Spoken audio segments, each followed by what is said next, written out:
วันที่2การอ่านปฏิจจสมุปบาท The law of dependent origination is a deeply profound subject. It may properly be called the heart of Buddhism. So it necessarily gives rise to problems which in turn become a danger to Buddhism insofar as the follower of the Buddha will derive no advantage from this essential teaching. When the Venerable Ananta said to the Buddha that he, Ananta, thought that dependent origination was an easy and a shadow matter, the Buddha replied, Ananta, don't say such a thing. Don't ever say such a thing. Don't ever say such a thing. Paticca Samuppada is profound teaching. Its characteristic feature is that it is profound. The vast group of the sentient being don't understand what we teach about this.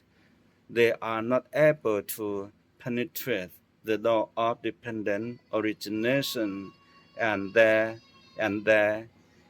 so their minds are befuddled, just like a ball of twine which become all tangled up and knotted, just like a disorderly pile of tangled pieces of short thread, just like an untended thicket of grass which become all interwoven and entangled, just so are these things ensnared and unable to free themselves from the heel of exit.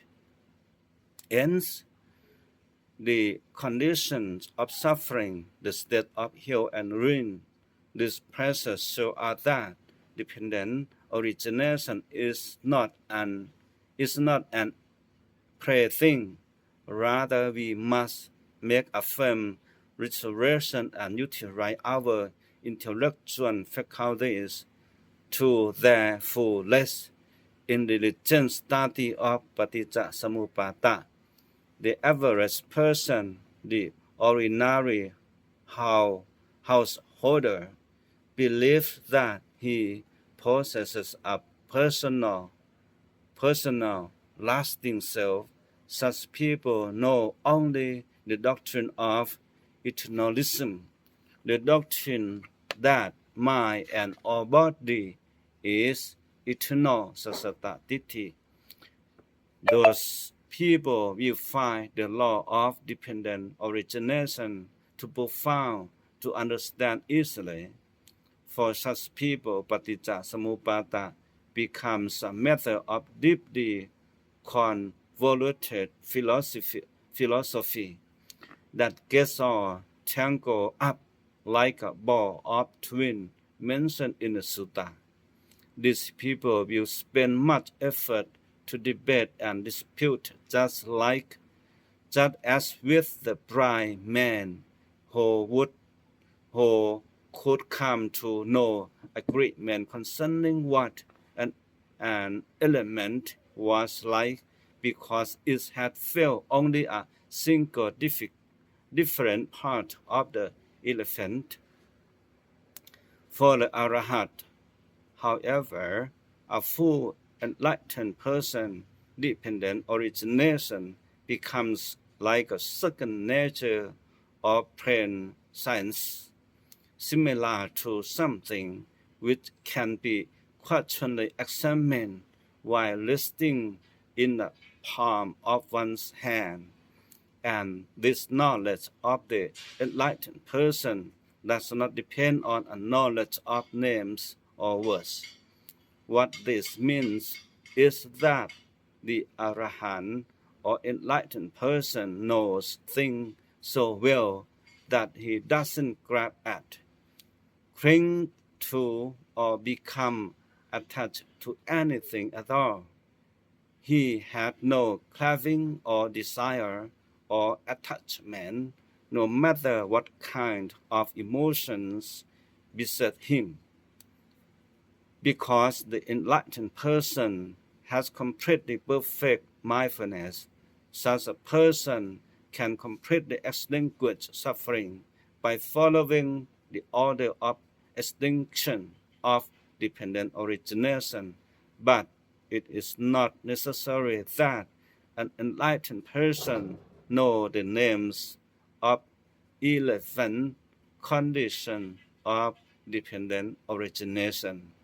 He may not be able to teach anyone about the law of dependent origination in detail, or may not even be able to say anything at all about it.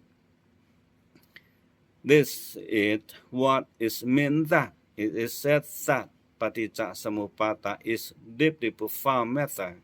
Dependent origination is so profound that even the perfectly enlightened Buddha had to use his full intellectual faculties to discover it and to set out a teaching suitable to all people.